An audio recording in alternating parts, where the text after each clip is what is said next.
இப்போ நம்ம கர்த்தருடைய வார்த்தைகளை நாம் தியானிக்க போகிறோம். நம்ம எல்லாரும் வேத வசனங்களை எடுத்துக்கொள்ளலாம்.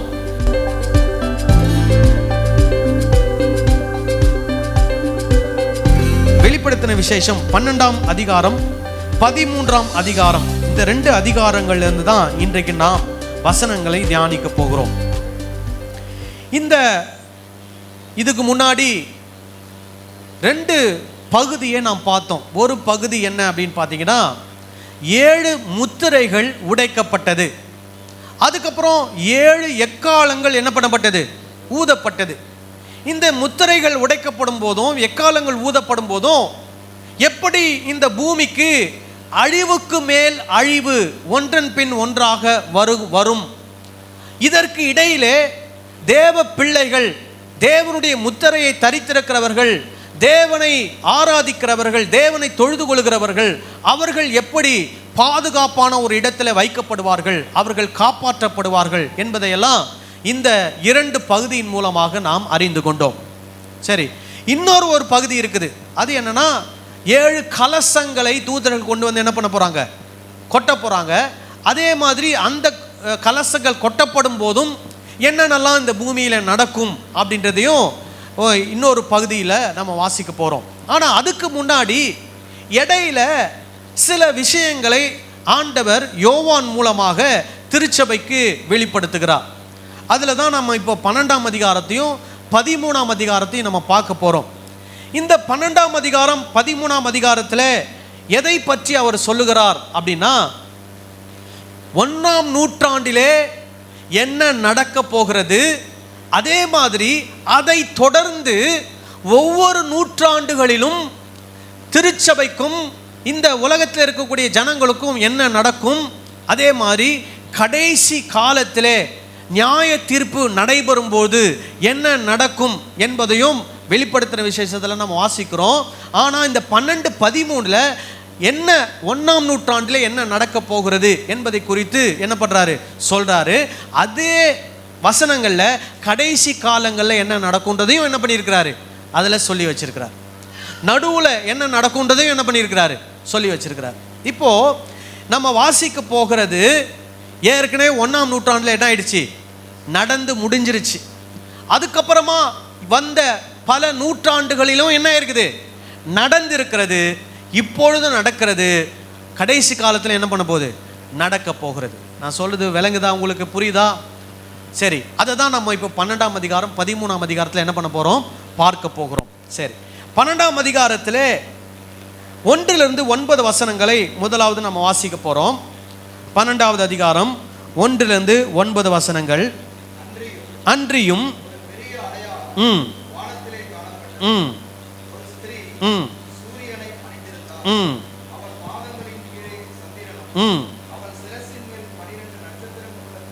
இருந்தன. ஏற்கனவே நான் 12 சொல்லியிருந்தேன். 12 எதற்கு அடையாளம்? தேவ ஜனங்களுக்கு என்னது? அடையாளம். அப்போ இந்த ஸ்திரீ எத்தனை நட்சத்திரங்களை அறிந்திருந்தாலாம்? 12 நட்சத்திரங்களை அணிந்திருந்தால். அப்போ அந்த 12 நட்சத்திரம் என்று சொல்லும்போது அது தேவனுடைய ஜனங்களுக்கு அடையாளமாக காணப்படுகிறது.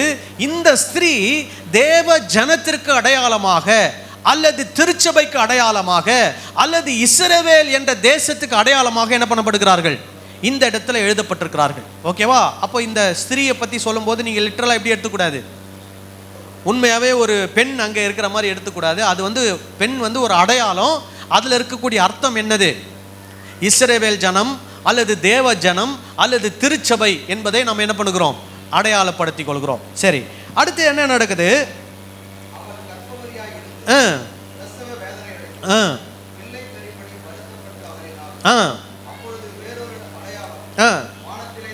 சரி, அந்த அம்மா என்ன ஆனாங்க? பிரசவத்துக்கு பிள்ளை பெறுவதற்கு என்ன பண்ணிட்டு இருக்காங்க? பிரசவத்தில் துடித்து கொண்டிருக்கிறாங்க. இந்த நேரத்தில் இன்னொரு அடையாளம் வருது. அது என்ன அடையாளம்? வானத்தில் 7 தலை, 10 கொம்பு, 7 முடிகளை உடைய சிவப்பான பெரிய வலு சர்ப்பம் இருந்தது. இப்போ இங்க ஒரு வலு சர்ப்பத்தை குறித்து சொல்லுகிறார்கள். ஆங்கிலத்தில் டிராகன் அப்படின்னு சொல்றாங்க. இதுக்கு என்ன இருக்குதுன்னா 7 தலை, இந்த 7 தலை அதனுடைய அடையாளம் என்னன்னா, தலை என்பது அதிகாரத்தை குறிக்கிறது, அதாவது ஆளுமை, அதிகாரம். சரி, அதுக்கப்புறம் என்ன சொல்லப்பட்டிருக்குது? எத்தனை கொம்பா? 10 கொம்பு. அந்த கொம்பு என்பது அதுவும் வல்லமையை குறிக்கிறது. இப்போ நீங்கள் மாட்டுக்கு கொம்பு இருந்தால் அந்த மாடு எதை வச்சு தன்னை காப்பாற்றிக்கும்? கொம்பு வச்சு காப்பாற்றிக்கும். அப்போ அந்த கொம்பு என்பது அதனுடைய வல்லமையை அது என்ன பண்ணுகிறது? குறிக்கிறது. அதுக்கப்புறம் அதுக்கு தலையின் மேலே எத்தனை முடி இருக்குதான்? 7 முடி இருக்கிறது. அந்த 7 முடி, ஸோ அதுவும் 7 என்பதை குறிக்கிறது. அது ஒரு பூரணத்தை அல்லது நிறைவை, முழுமையை அது என்ன பண்ணுகிறது? குறிக்கிறது. சரி, இதெல்லாம் யாரை பற்றி சொல்லப்படுகிறது?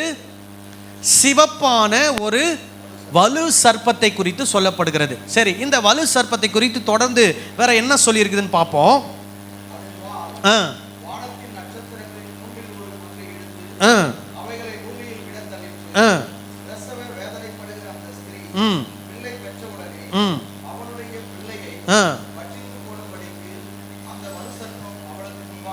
ஸோ ஏற்கனவே இந்த வலு சர்ப்பம் என்ன பண்ணியிருக்குதான்? நட்சத்திரங்களை என்ன பண்ணியிருக்குதான்? கீழே தள்ளி இருக்குது. இப்போ ஏற்கனவே அந்த ஸ்திரீக்கு என்ன சொல்லியிருந்ததான்? 12 நட்சத்திரங்கள்னு சொல்லும்போது அது தேவ ஜனங்களை என்ன பண்ணுறது? குறிக்கிறது. அப்போ இந்த வலு சர்ப்பம் என்ன பண்ணியிருக்குதான்? ஏற்கனவே சில தேவ மனிதர்களை, தேவ ஜனங்களை என்ன பண்ணியிருக்குது? அது தள்ளி இருக்குது, அடித்திருக்கிறது தன்னுடைய வாளை கொண்டு அவர்களை, அல்லது என்ன சொல்லலாம், அவங்கள கொன்று போட்டிருக்கிறது அல்லது மரணிக்க செய்திருக்கிறதுக்குள்ள நம்ம என்ன பண்ணலாம்? எடுத்துக்கொள்ளலாம். இந்த வலு சர்ப்பம் என்ன பண்ணுதான்? அந்த பெண் கிட்ட போய் நிக்குதான். எதுக்கு? அந்த பெண் பிள்ளையை பெற்ற உடனே என்ன பண்ணுமா? அந்த பிள்ளை என்ன பண்ணணும்? கொன்னு போட்டுறணும், பட்சித்து போட்டுறணும் அப்படின்னு சொல்லி போய் அந்த பொண்ணு, அந்த வலு சர்ப்பம் போய் நிக்குது. அப்புறம்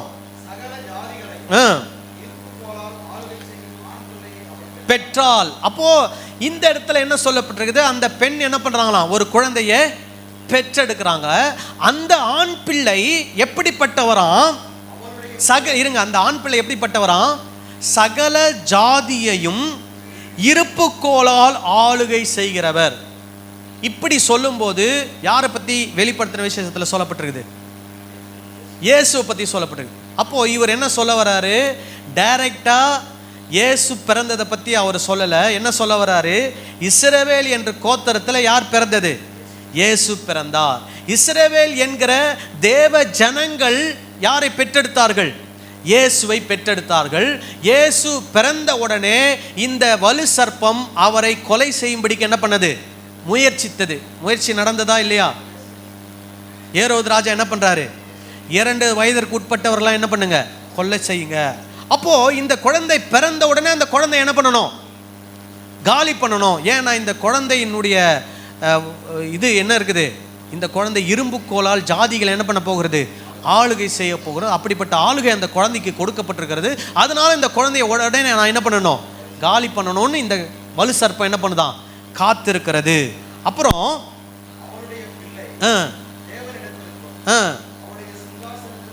எடுத்துக்கொள்ளப்பட்டது. இயேசு பிறந்தார், 33 வருஷம் வாழ்ந்தார், மரணம், சிலுவையில் மரித்தார், அடக்கம் பண்ணப்பட்டார், உயிரோடு எழுந்து எங்கே போயிட்டார்? எடுத்துக்கொள்ளப்பட்டார். ஸோ இந்த 2 வரியில எது வந்துடுச்சு? இயேசுடைய பிறப்பு, வாழ்க்கை, அவர் வானத்தில் என்ன பண்ணப்பட்டார்? எடுத்துக்கொள்ளப்பட்டார். அது வரைக்கும் இந்த சர்ப்பத்தால் என்ன பண்ண முடியல? ஒன்றும் செய்ய முடியல. அதுக்கப்புறம்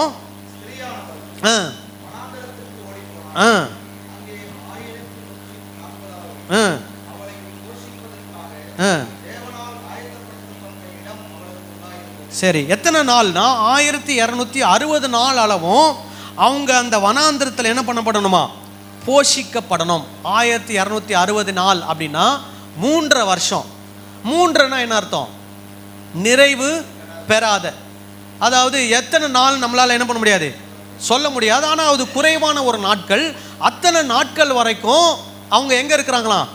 வனாந்தரத்தில். வனாந்தரம் என்று சொன்னால் இந்த பூமியை அது குறிப்பிடுகிறது. இந்த பூமியிலே அந்த ஸ்திரீ அப்படின்னா அந்த தேவ ஜனங்கள் என்ன பண்ணி கொண்டிருக்கிறார்கள்? வசித்து கொண்டிருக்கிறார்கள். அப்புறம் என்ன நடக்குது?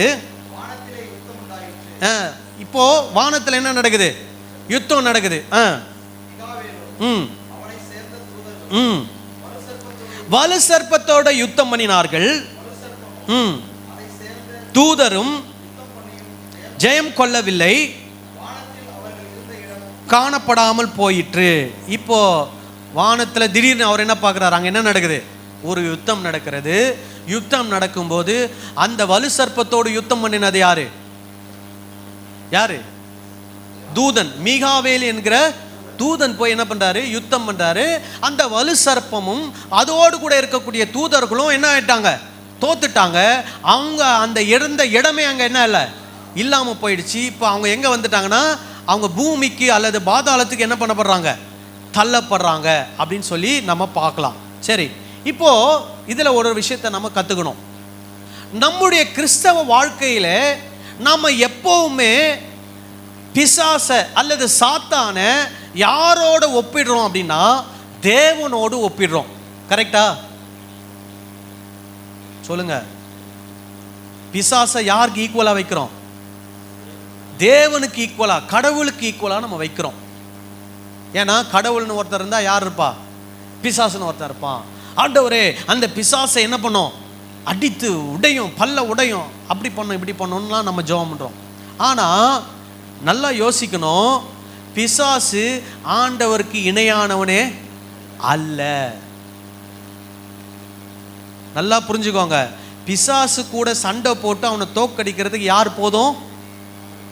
தேவனோடு இருக்கக்கூடிய ஒரு தூதன் போதும். அதுக்கப்புறம் ஆண்டவர் இப்போ யாருக்கு வல்லமை கொடுத்திருக்கிறாரு?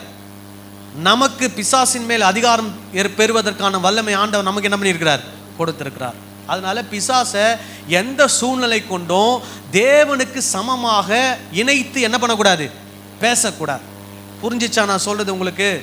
இப்போ ஒரு வீட்டில் ஒரு பூனைக்குட்டியோ ஒரு நாய்க்குட்டியோ வளர்க்குறாங்கன்னா, அந்த வீட்டில் இருக்கக்கூடிய எஜமானோட அந்த பூனைக்குட்டியை நீங்கள் ஒப்பிடுவீங்களா? நாய்க்குட்டியோட அந்த எஜமான ஒப்பிடுவீங்களா? ஒப்பிட மாட்டீங்க. அதே மாதிரி தான் பிசாசு.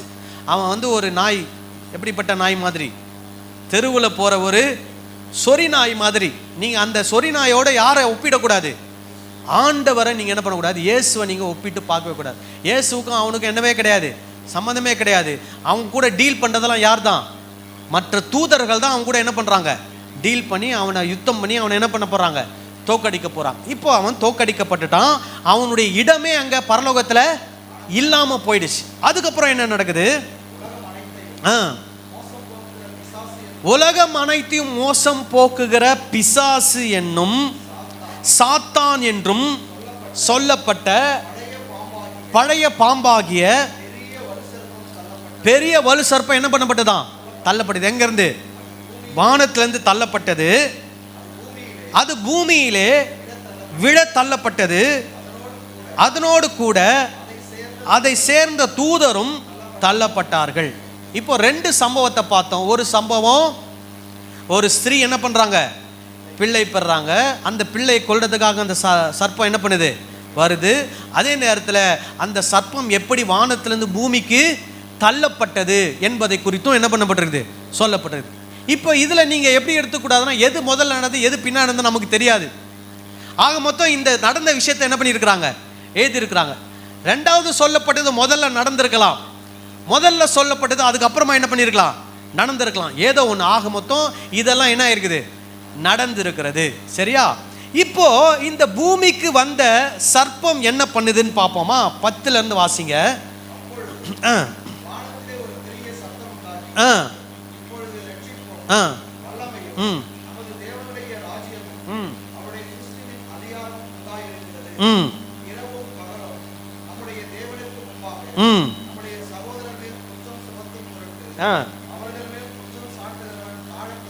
யார் தள்ளப்பட்டான்? இரவும் பகலும் நம்முடைய தேவனுக்கு முன்பாக நம்முடைய சகோதரர் மேல் குற்றம் சுமத்தும் பொருட்டு அவர்கள் மேல் குற்றம் சாட்டுகிறவன் தாழ தள்ளப்பட்டு போனான். ஸோ சாத்தான்னா என்ன அர்த்தம் தெரியுமா? சகோதரரை குற்றப்படுத்துகிறவன். சிலர் சாத்தானுடைய ஏஜென்ட்டா இருப்பாங்க. அப்படின்னா என்ன அர்த்தம்? எப்போ பார்த்தாலும் மற்றவங்களை பற்றி என்ன பண்ணிட்டு இருப்பாங்க? குறை சொல்லி கம்ப்ளைண்ட் பண்ணிகிட்டே இருப்பாங்க. அவங்க பார்த்தீங்களா இப்படி பண்ணுறாங்க, இவங்கள பார்த்தீங்களா அப்படி பண்ணுறாங்க, அவங்கள பார்த்தீங்களா அப்படி பண்ணுறாங்கன்னு வந்து என்ன பண்ணுவாங்க சொல்லுவாங்க. அதாவது நீங்கள் 1 கொரிந்தியர் வாஸ்து பார்த்தீங்கன்னா 1 கொரிந்தியர் 1ஆம் அதிகாரத்தில் பவுல் ஒரு குடும்பத்தாரை பற்றி சொல்கிறார். கொலோவேயாளின் வீட்டார். அந்த வீட்டார் என்ன பண்ணுறாங்கன்னா அந்த கொரிந்து பட்டணத்தில் அந்த சபையில் நடக்கக்கூடிய சில பிரச்சனைகளை யார்கிட்ட போய் சொல்கிறாங்க, பவுல்கிட்ட சொல்கிறாங்க. அவங்களுடைய நோக்கம் என்னன்னா பவுல்கிட்ட போட்டு கொடுத்து மற்றவங்களை குற்றப்படுத்தி தாங்க நல்ல பேர் வாங்கணுன்றதில்ல. சபை என்ன ஆகிடக்கூடாது, கெட்டு போயிடக்கூடாது, சபை உடைஞ்சிடக்கூடாது, சபை என்ன பண்ணப்படணும், பாதுகாக்கப்படணும். அந்த நல்ல எண்ணத்தோட சபையில் இருக்கக்கூடிய சில பிரச்சனைகளை யாருக்கு தெரிவிக்கிறாங்க, பவுலுக்கு தெரிவிக்கிறாங்க. ஏன்னா பவுல் வந்து ரொம்ப தூரத்தில் இருக்கிறார், சபையை விட்டு ரொம்ப தூரத்தில் இருக்கிறார். அதனால அவருக்கு தெரிவிக்கப்படுகிறது. அவர் வந்து என்ன பண்ணுறாரு, அந்த பிரச்சனைகளை அவர் தன்னுடைய லெட்டர் மூலமாக அதை டீல் பண்ணுறார். இப்போ இருக்கக்கூடிய சூழ்நிலையில் நான் இந்த சபை போதகராக இருந்தாலும் நாங்கள் ஒன்றும் வெளியூர்லலாம் போய் இல்லை, இங்கே தான் என்ன பண்ணுறோம் இருக்கிறோம். எங்கள் கண்ணுக்கு தெரியக்கூடிய பிரச்சனைகளை உடனுக்குடனே என்ன பண்ணுறோம், சரி செய்கிறோம். எங்களுக்கு காதுக்கு வரக்கூடிய பிரச்சனைகளை உடனே உங்களுக்கு சபைக்கு என்ன பண்ணுறோம், தெரிவித்து அதை சரி செய்வதற்கு நாங்கள் என்ன பண்ணுறோம், முயற்சி பண்ணுறோம். அப்படி இருந்தோம் சில விஷயங்கள் எங்கள் காதுக்கு என்ன பண்ணுறதில்ல, வர்றதில்லை. நம்ம சபை மேலே அக்கறை உள்ளவங்களா அந்த எண்ணத்தோடு நீங்கள் வந்து என்ன பண்ணலாம், சில பிரச்சனைகள் குறித்து சொல்லலாம். மற்றபடி நீங்கள் எந்த எண்ணத்தோடு சொல்லக்கூடாது, மற்றவெல்லாம் மோசமானவன் நான் மட்டும்தான் நல்லவன் அப்படின்ற எண்ணத்தோடு மற்றவங்களை பற்றி என்ன பண்ணக்கூடாது, குற்றம் சுமத்தக்கூடாது.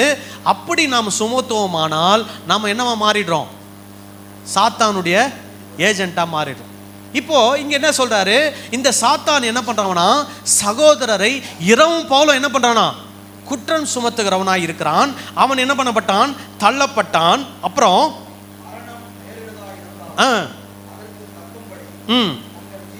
பாராமல் அவனை ஜெயித்தார்கள். சோ இது தேவ ஜனங்களை குறித்து என்ன பண்ணப்பட்டிருக்குது, சொல்லப்பட்டிருக்குது. இவன் ஜனங்களை குறித்து போய் ஆண்டவர்கிட்ட குற்றம் சுமத்துகிறவனை போல செயல்பட்டாலும் தேவ ஜனங்கள் அவனை என்ன பண்ணுகிறார்களா, மேற்கொள்ளுகிறார்கள், ஜெயிக்கிறார்கள். எப்படி ஜெயிக்கிறார்கள், ஆட்டுக்குட்டியானவருடைய இரத்தத்தினாலும் தங்கள் சாட்சியின் வசனத்தினாலும் என்ன பண்ணுகிறார்களாம், அவனை ஜெயிக்கிறார்கள். ஹல்லேலூயா.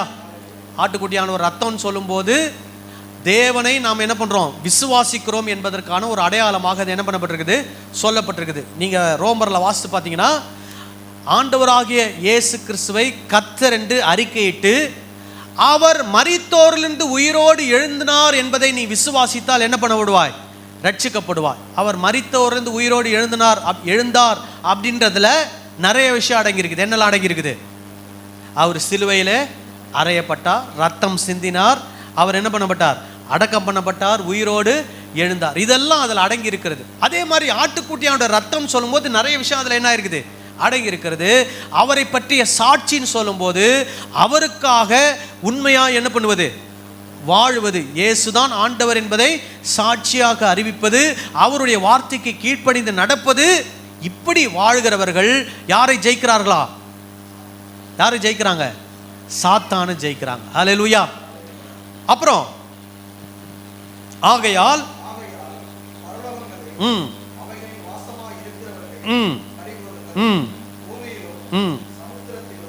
குடியிருக்கிறவர்களே உண்டென்று அறிந்து இறங்கினபடியால்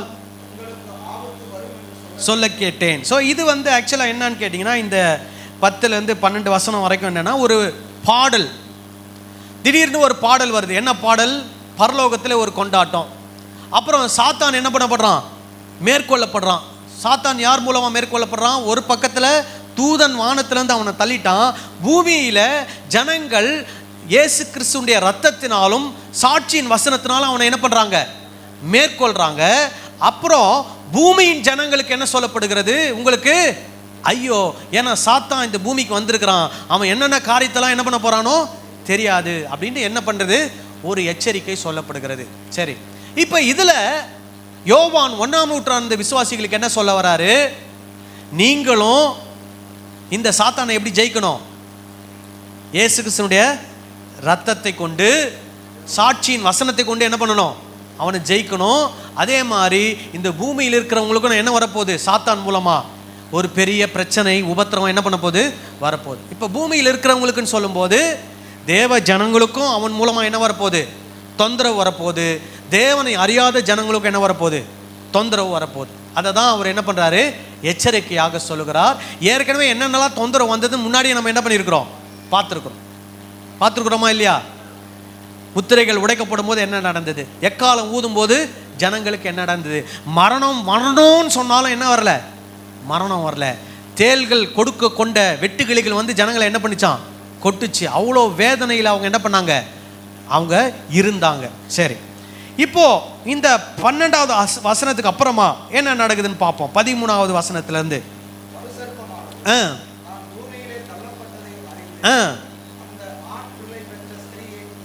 மறுபடியும் பாருங்க. இப்ப நடுவில் ஒரு விஷயத்த சொல்லிட்டு மறுபடியும் எங்க போறாரு? சொன்னதையே மறுபடியும் சொல்றாரு. அந்த ஆண் பிள்ளையை பெற்ற ஸ்திரீயை இப்ப என்ன பண்ணதான்? துன்பப்படுது. முதல்ல ஆண் பிள்ளைய கொல்லணும்னு நினைச்சது. ஆண் பிள்ளை பிறந்து அவர் என்ன ஆயிட்டார்? வானத்துல எடுத்துக்கொள்ளப்பட்டார். இப்போ அந்த ஸ்திரீயை என்ன பண்ண பாக்குது? துன்பப்படுத்த பாக்குது. அந்த ஸ்திரீயை துன்பப்படுத்துவதற்காக போகுது. அந்த ஸ்திரீன்னு சொல்லும்போது அது இஸ்ரவேல் ஜனத்தையோ யூதர்களையோ தேவ ஜனங்களையோ திருச்சபையோ அது என்ன பண்ணுகிறது? குறிப்பிடுகிறது. இப்போ இந்த வலு சர்ப்பத்துக்கு இப்போ என்ன எண்ணம்? யாரை துன்பப்படுத்தணும்? ஸ்திரீயை, திருச்சபையை, தேவ ஜனங்களை அல்லது இஸ்ரவேலரை, யூதர்களை என்ன பண்ணணும்? துன்பப்படுத்தணும். அப்புறம்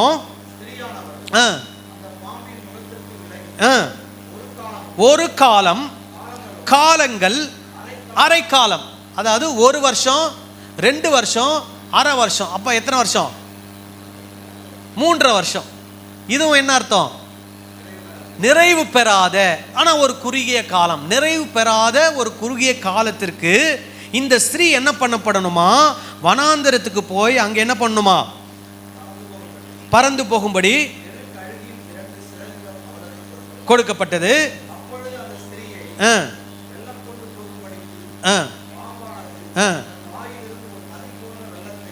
ஒரு அழிவை என்ன பண்ணுகிறது? அந்த பாம்பு ஏற்படுத்துது. உதவியாக விழுங்கினது. அந்த ஸ்திரீக்கு என்ன வரல? ஆபத்து வரல. அந்த ஸ்திரீ என்ன பண்ணப்படுறா? பாதுகாக்கப்படுகிறா. அப்படின்னா யார் பாதுகாக்கப்படுகிறது? தேவ ஜனங்கள். சாத்தான் மூலமாய் வரக்கூடிய அழிவிலிருந்து தேவ ஜனங்கள் என்ன பண்ணப்படுகிறார்கள்? பாதுகாக்கப்படுகிறார்கள். திருச்சபை பாதுகாக்கப்படுகிறது. அதுக்கப்புறம்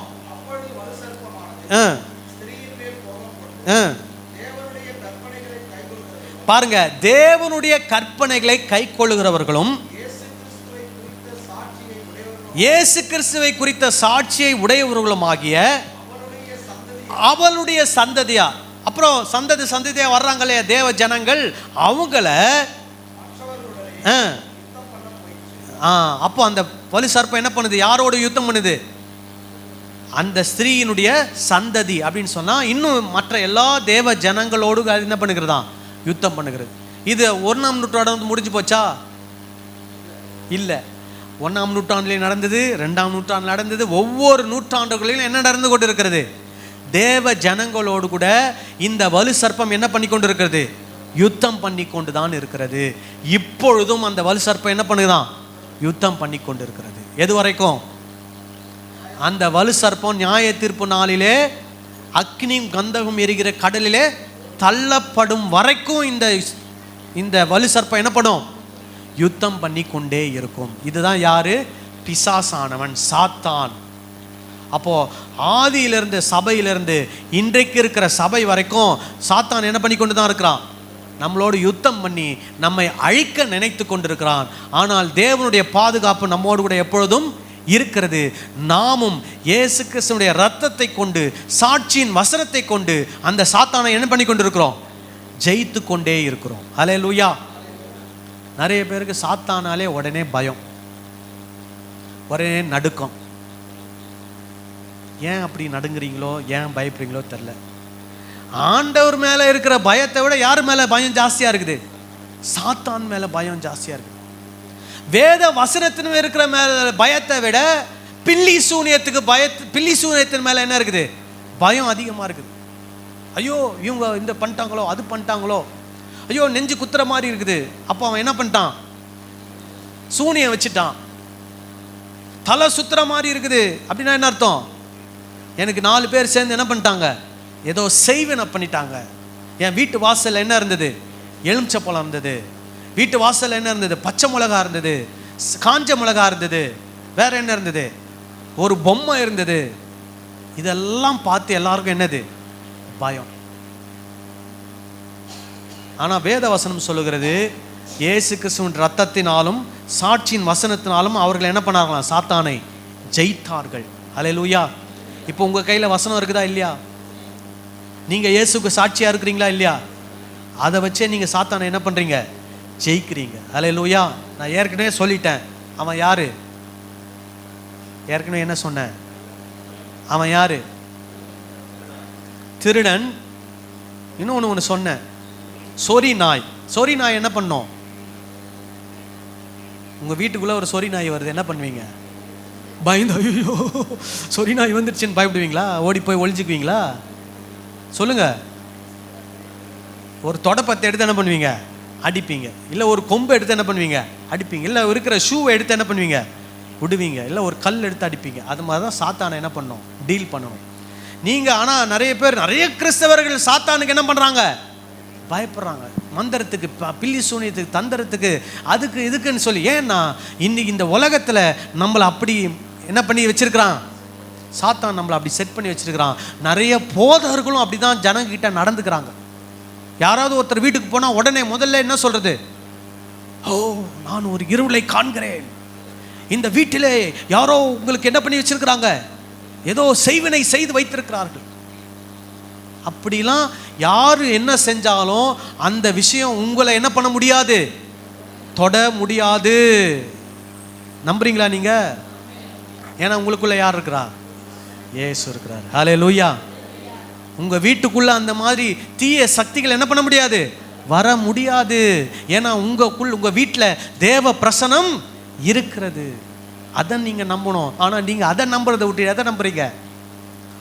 பில்லி சூனியத்தையும், மந்திரத்தையும், எலுமிச்சப்பழத்தையும், காஞ்ச மிளகாவையும், இது எதையோ என்ன பண்ணிட்டு இருக்கிறீங்க? நம்பிக்கிட்டு இருக்கிறீங்க. ஆனா இயேசுவை என்ன பண்ணுங்க?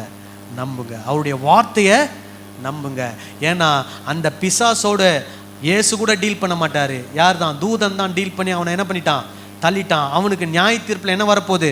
அக்கினி கந்தகம் எரிகிற கடலில் அவன் என்ன பண்ண போறான்? தள்ளப்பட போறான். அவனுக்கு எந்த வல்லமையும் இல்லை. ஆனா அவன் என்ன பண்ணிட்டு இருப்பான்? தேவ ஜனங்களோடு, அவருடைய சந்ததியோடு என்ன பண்ணிட்டே இருப்பான்? யுத்தம் பண்ணிட்டே இருப்பான். ஆனா நம்ம என்ன பண்ணிட்டே இருப்போம்? மேற்கொண்டு கொண்டே இருப்போம். அல்லேலூயா. யாருக்கு தான் வெற்றி? நமக்கு தான் எப்பவுமே வெற்றி. அவன் தோல்வி எப்பவுமே அவனுக்கு தான் தோல்வி. அவன் ஆனா முயற்சி பண்ணிட்டே இருப்பான். நம்ம விடவே கூடாது. அல்லேலூயா.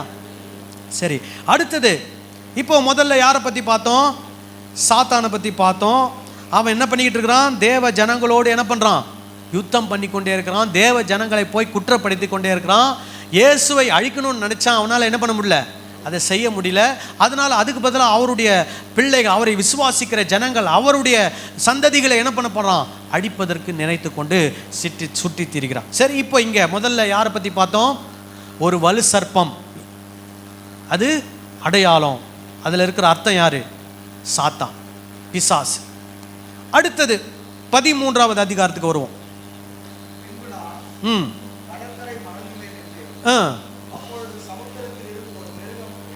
இப்போ ஒரு மிருகம். இப்போ நீங்க வலு சர்ப்பத்தையும் மிருகத்தையும் என்ன பண்ணக்கூடாது? ஒன்னா பார்க்க கூடாது. வலு சர்ப்பம் வேற. 12ஆம் அதிகாரத்தில் சொல்லப்படுது. டோட்டலா யாரு? சாத்தானை பத்தி சொல்லப்படுது. இப்போ யாரை பத்தி சொல்லப்படுது? ஒரு மிருகம். அந்த மிருகம் எங்க இருந்து எழும்பி வருதான்? சமுத்திரத்திலிருந்து என்ன பண்ணுதான்? எழும்பி வருது. அப்புறம் 7 தலைகள் 10 கொம்புகளும் இருந்தன. இப்போ அந்த வலு சர்ப்பத்துக்கு என்ன இருந்ததோ அதே மாதிரி இதுக்கும் என்ன பண்ணுது? இருக்குது. இப்போ இந்த இடத்துல இந்த மிருகம் அப்படின்னா யாரை பத்தி சொல்றது அப்படின்னா, முன்னாடியே உங்களுக்கு சொல்லிடுறேன், அப்பதான் அந்த இதுல நம்ம பார்க்க முடியும். அந்த கண்ணோட்டத்தில் இந்த மிருகம் என்று சொல்லப்படுகிறது ரோமாபுரியையும், அந்த ரோமாபுரி ஆளுகை செய்யக்கூடிய ராஜ்யங்கள், ராஜாக்களை அது என்ன பண்ணுகிறது? குறிக்கிறது. நல்லா கவனிக்கணும். சமுத்திரத்திலேருந்து இந்த மிருகம் என்ன பண்ணுது? எழும்புது. அப்படின்னா என்ன அர்த்தம்னா, இந்த சமுத்திரங்களின் நடுவே தான் நாடுகள் என்ன பண்ணுகிறது? ஆங்காங்கே இருக்கிறது. இப்போ 1ஆம் நூற்றாண்டிலே இந்த உலகத்தையே ஆண்ட ராஜ்யம் எது அப்படின்னா ரோம ராஜ்யம். அந்த ரோம ராஜ்யத்துக்கு சென்ட்ரல் சிட்டி எங்க இருந்தது? ரோம். தலைநகரம் என்னது? ரோம். அந்த ரோம்ல தான் யார் இருந்தா? அந்த ரோம ராஜ்யத்தை ஆளுகை செய்த மன்னர்கள், அரசர்கள் என்ன பண்ணாங்க? இருந்தாங்க. அப்போ இந்த மிருகம் என்று சொல்லப்படுகிறது அந்த அரசர்களையும் அந்த ரோம சாம்ராஜ்யத்தையும் அந்த ரோமாபுரியையும் குறிக்கிற ஒரு வார்த்தையாக என்ன பண்ணப்படுகிறது? கருதப்படுகிறது. இப்போ நல்லா பாருங்க, இந்த மிருகத்துக்கு எத்தனை தலை? 7 தலை. அப்பனா அந்த ரோமாபுரியை ஆண்ட 7 ராஜாக்களை அது என்ன பண்ணுகிறது? குறிக்கிறது. 10 தலை என்று சொல்லும்போது 10 என்பது முழுமையான தலைன்னு சொன்னா அதிகாரம் அல்லது வல்லமை, ஆளுமையை அது என்ன பண்ணுகிறது? குறிக்கிறது. இப்போ இந்த ராஜாக்களுக்கெல்லாம் என்ன கொடுக்கப்படுதான்? முழுமையான வல்லமை, ஆளுமை கொடுக்கப்பட்டது. ஆனா அந்த ஆளுமை, அந்த அதிகாரம்லாம் கொஞ்ச நாள் தான், தற்காலிகமானது தான். இப்போ எடுத்துக்கோங்க, நம்ம ஊர்லயே நம்முடைய பிரதம மந்திரிக்கு எத்தனை வருஷத்துக்கு வரைக்கும் தான் அவருக்கு அதிகாரம்? 5 வருஷம் வரைக்கும் தான் அதிகாரம். அதுக்கப்புறம் என்ன பண்ணணும்? எலெக்ஷனில் மறுபடியும் நின்று மக்கள் மறுபடியும் ஓட்டு போட்டு அவரை ஜெயிக்க வச்சு அவர் என்ன பண்ணலாம்? அடுத்த 5 வருஷம் கண்டினியூ பண்ணலாம். ஆனால் அந்த 5 வருஷம் வரைக்கும் அவருக்கு என்ன கொடுக்கப்பட்டிருக்குது? அதிகாரம், ஆளுமை எல்லாம் என்ன பண்ணப்பட்டிருக்குது? கொடுக்கப்பட்டிருக்குது. அது போல தான் இங்கே இந்த மிருகத்திற்கு என்ன பண்ணப்பட்டிருக்குது? 10 தலைன்னு சொன்னால் என்ன அர்த்தம்? முழுமையான 10 தலை 10 கொம்புகள் என்ன பண்ணப்பட்டிருக்குது? கொடுக்கப்பட்டிருக்கிறது. 7 தலை 10 கொம்புகள் கொடுக்கப்பட்டிருக்கிறது.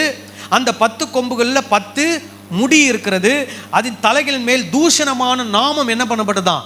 எழுதப்பட்டது. ஸோ இந்த மிருகத்துக்கு தலையில் என்ன எழுதப்பட்டிருக்குதான்? தூஷணமான நாமம். அதனுடைய பெயரை எப்படி இருக்குது? வாயில சொல்ல முடியாத அளவுக்கு அப்படிப்பட்ட ஒரு பெயர், அசிங்கமான ஒரு பெயர். ஓகே, அடுத்தது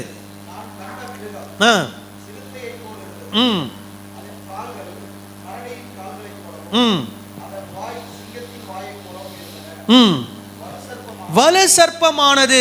இப்ப வலு சர்ப்பத்தை பத்தி எப்ப பார்த்தோம்? 12வது அதிகாரத்தில் பார்த்தோம். அதுதான் யாரு? சாத்தான். இந்த சாத்தான் என்ன பண்றானா, வலு சர்ப்பமானது தன் பலத்தையும் தன் சிங்காசனத்தையும் மிகுந்த அதிகாரத்தையும் அதற்கு கொடுத்தது. எதற்கு? மிருகத்துக்கு கொடுத்தது. அப்படின்னா எதுக்கு கொடுத்ததான்? பிசாசு யாருக்கு இந்த சிங்காசனத்தையும் பலத்தையும் அதிகாரத்தையும் யாருக்கு கொடுக்கிறான்? ரோமாபுரிக்கு. ரோமாபுரி என்ற அந்த பட்டணத்தில் இருக்கக்கூடிய மன்னர்களுக்கு, அந்த ரோம சாம்ராஜ்யத்துக்கு என்ன பண்றான்? இதை யார் கொடுக்குறா? பிசாசு என்ன பண்றான்? அவங்களுக்கு கொடுக்குறான். விலகுதா நான் சொல்றது? ஓகே, அடுத்தது அதுல இருக்கக்கூடிய ஒரு ராஜா சாவுக்கு எதுவா என்ன பண்றாரு? காயப்பட்டிருக்கிறாரு. ஆனாலும் சொஸ்தமாக்கப்பட்டது. மறுபடியும் அந்த ராஜா என்ன ஆயிட்டாரு? படைச்சுக்கிட்டாரு. என்ன பண்ணாங்களாம்? பூமியில் உள்ள யாவரும் ஆச்சரியத்தோடு அந்த மிருகத்தை என்ன பண்றாங்களாம்? பின்பற்றி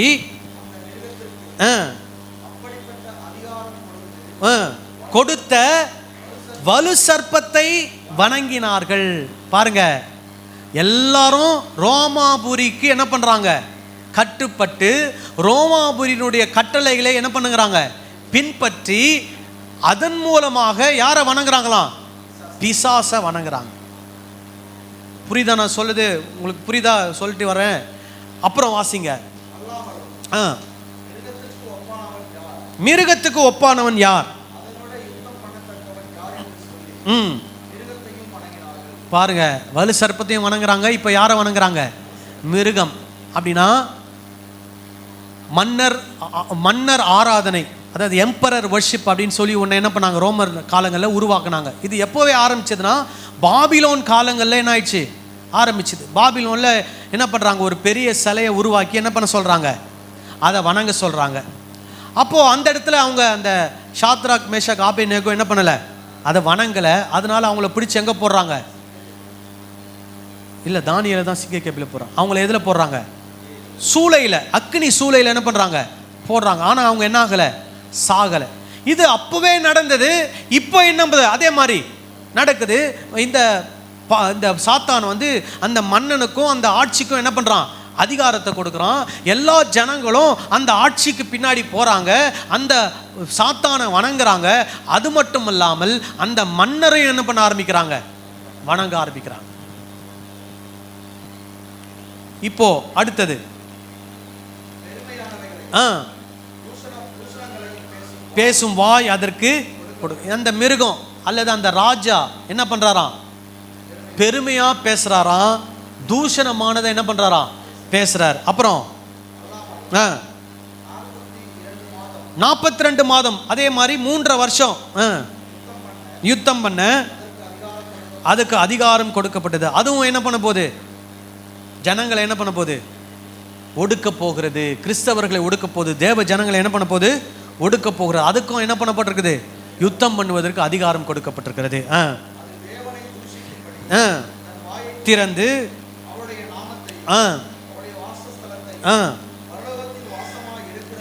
தூஷித்தது. அப்போ இந்த ராஜாவும் அதனுடைய ஆளுமைகளும் அதிகாரங்களும் யாரை தூஷிக்கிறாங்க? ஜீவனுள்ள தேவனை என்ன பண்ணுகிறார்கள்? தூஷிக்கிறார்கள். அவருடைய நாமத்தை என்ன பண்ணுகிறார்கள்? தூஷிக்கிறார்கள். அப்புறம்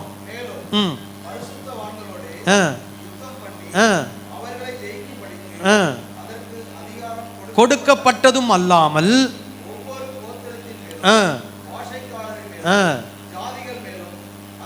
அதிகாரம் கொடுக்கப்பட்டது. அப்போ ஒவ்வொரு கோத்திரத்திலையும் பாஷைக்காரர்களும் ஜாதிகள் மேலும் இருக்கக்கூடிய தேவ ஜனங்களோடு அது என்ன பண்ணணுமா? யுத்தம் பண்ணி அவர்களை என்ன பண்ணணுமா? ஜெயிக்கணுமா. யாருக்கு? ரோம சாம்ராஜ்யம், ரோம ராஜாவுக்கு, ரோமுக்கு இந்த அதிகாரம் என்ன பண்ணப்பட்டது? கொடுக்கப்பட்டது. யார் மூலமா? வலு சர்ப்பம் சாத்தான் மூலமா என்ன பண்ணப்பட்டது? கொடுக்கப்பட்டது. இதுதான் மிருகம். இது முதல் மிருகம். இதை ஞாபகம் வச்சுக்கோங்க. தொடர்ந்து வாசிங்க.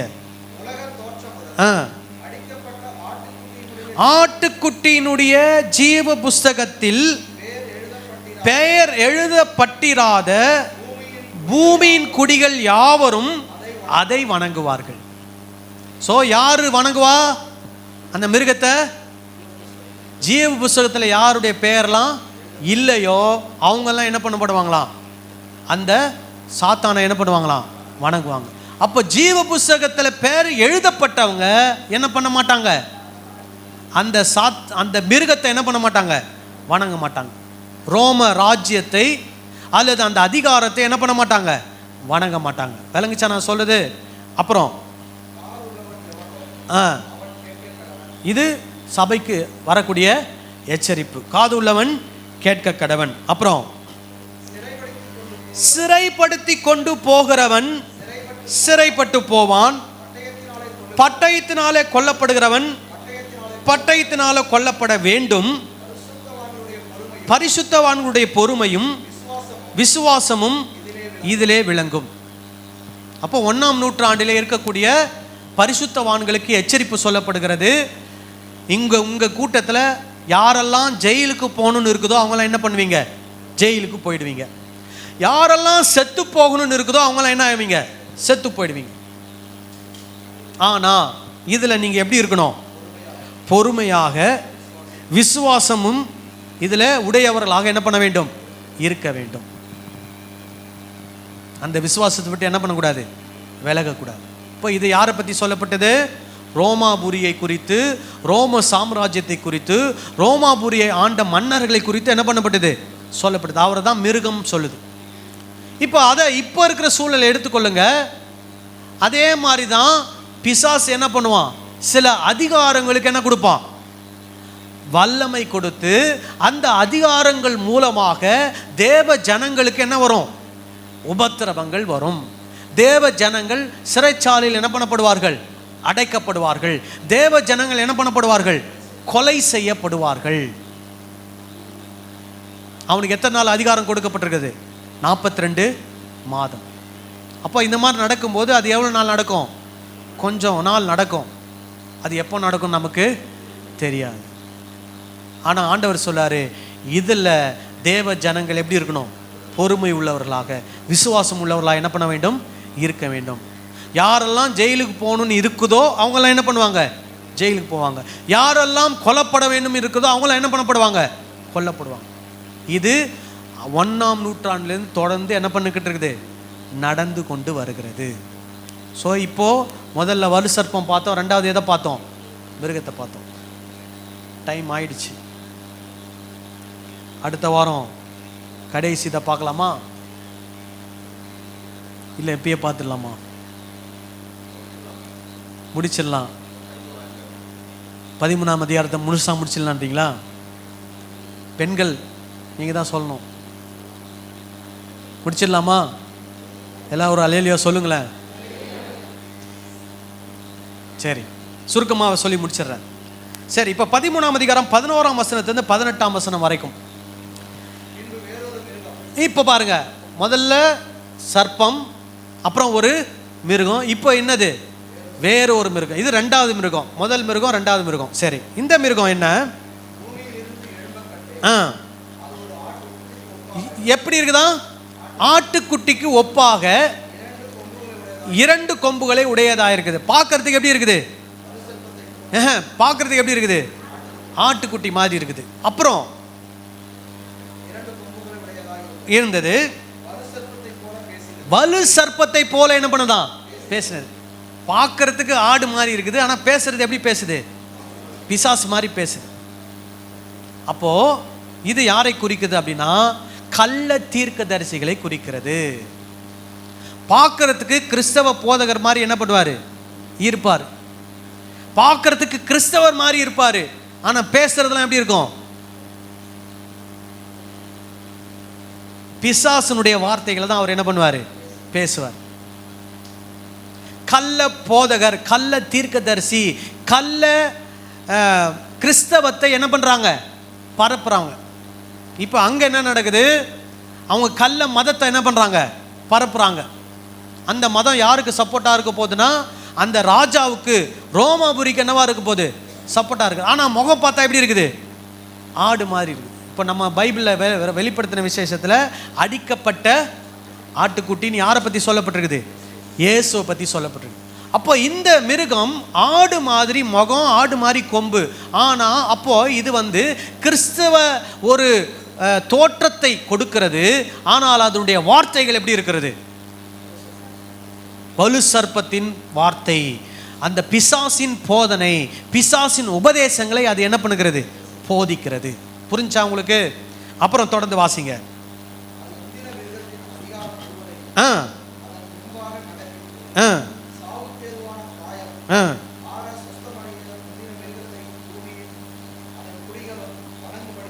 ஸோ என்ன பண்ணுதான்? இந்த முந்தின மிருகம் அப்படின்னு சொல்லும்போது அந்த ரோம ராஜ்யம், ரோம சாம்ராஜ்யம், ரோம மன்னனுக்கு என்ன பண்ணுதான்? இது சொல்லுதான் ஜனங்கிட்டலாம் போய், நீங்களாம் போய் யாரை வணங்குங்க? ரோமாபுரியை வணங்குங்க, அந்த மன்னனை வணங்குங்க அப்படின்னு இது என்ன பண்ணுது? மற்றவங்க கிட்ட போய் சொல்லுது. அப்புறம்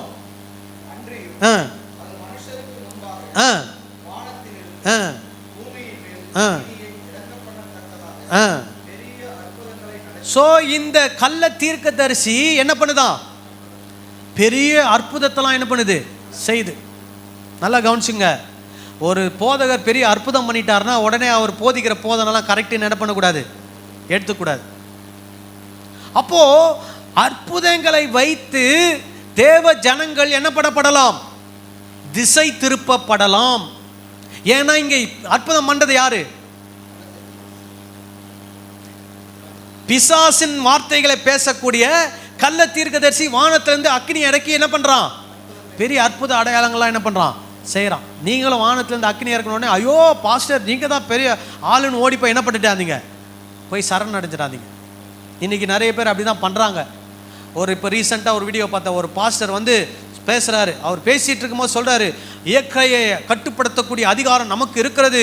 இந்த மே மாதத்திலே வெயில் அடிக்குதுன்னு நீங்க சொல்லக்கூடாது, அதுக்கு பதிலாக கர்த்தர் இந்த சீதோஷ நிலையை மாற்றுவதற்கான அதிகாரம் நமக்கு இருக்குதுன்னு சொன்ன உடனே என்ன நடக்குதுன்னா, உடனே இடி இடிக்குது, உடனே என்ன பண்ணுது? மழை பெய்யுது. உடனே ஜனங்களாம் என்ன ஆயிட்டாங்க? ஆஹா, இவர் வார்த்தை சொன்ன உடனே என்ன வந்துடுச்சு? இருட்டிட்டு இடி இடிச்சு மழை பெய்யுது. அப்போ இவர் தான் மெய்யாலுமே இந்த நூற்றாண்டுக்கான தீர்க்கதரிசி அப்படின்னு ஒரே கொண்டாட்டம், கூச்சல் கும்மாலம். ஆனா அவர் போதிக்கிற போதனால என்ன போதனை தெரியுமா? பிசாசின் போதனைகளை போதித்து கொண்டிருக்கிறார். ஆனால் என்ன நடக்குது? அவர் வாய் தந்து பேசி கூட முடிக்கல, அதுக்குள்ள என்ன நடக்குது?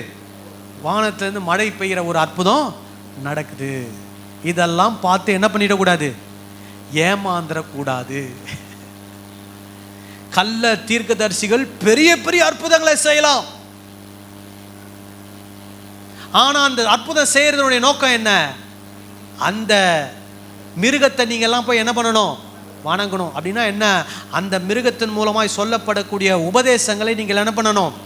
பின்பற்றி நடக்க வேண்டும், அந்த மிருகத்தை பின்பற்ற வேண்டும் என்று இந்த கள்ள தீர்க்கதரிசி என்ன பண்றாரு?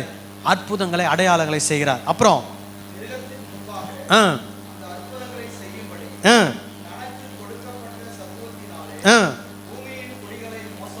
பாருங்க, பூமியின் குடிகளை என்ன பண்ணுச்சான்? மோசம் போக்கி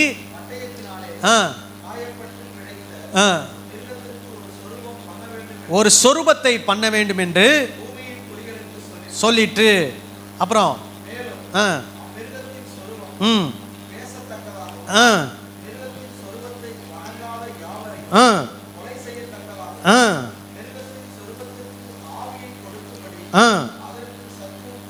பட்டது. ஸோ இந்த கள்ள தீர்க்கதரிசி என்ன பண்ணுதான்? பூமியின் ஜனங்கள்லாம் இந்த மிருகத்துக்கு என்ன பண்ணுமா?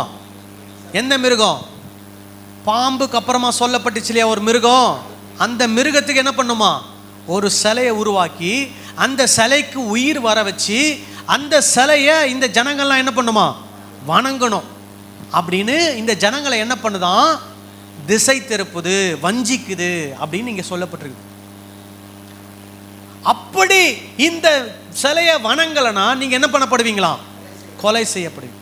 ஸோ முதல்ல இந்த சிலை இந்த முதல் மிருகத்தை பின்பற்றுவதற்கு, இந்த முதல் மிருகத்தினுடைய போதனை கேட்பதற்கு, இந்த முதல் மிருகத்தை வழிபடுவதற்கு இந்த தீர்க்கதரிசி முதல்ல என்ன பண்றாருன்னா அற்புதம் பண்றார். புரியுதா? அற்புதம் பண்ணி ஜனத்தை ஏமாத்துறார். அற்புதத்தை பார்த்து ஏமாந்து பின்னாடி போற கூட்டம் ஒன்று இருக்குது. ரெண்டாவது எப்படி பயமுறுத்துறாரு? இந்த சிலையை வணங்கலன்னா என்ன பண்ணப்படுவ? கொலை செய்யப்படுவ. அப்போ ரெண்டாவது பயமுறுத்துதல் என்ன? உயிருக்கு ஆபத்து. அப்போ நீ என்ன பண்ண? அந்த மிருகத்தின் சிலையை என்ன பண்ணு? வணங்கு, பின்பற்று. மூணாவது ஆபத்து எப்படி வருது பாருங்க, தொடர்ந்து வாசிங்க.